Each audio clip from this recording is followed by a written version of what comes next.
Now let's talk about the preview PDF view for WordPress add-on. When we have created the PDF viewer, now you can see there are 8 pages, and if I want to show 2 pages for all of the users, and the remaining 6 or the full PDF will be shown by a specific number of people, or maybe our customers, maybe our editors, maybe with some membership level. Okay, so how can I do that? How can I restrict the visitors? How can I make the 2-page PDF?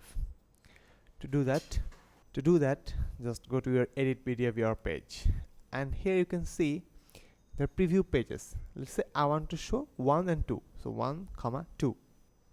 That's it, and I need to click generate preview PDF. So it will generate another PDF with the 2 pages.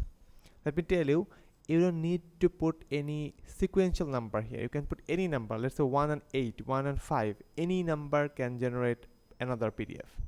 You can generate PDF with any number.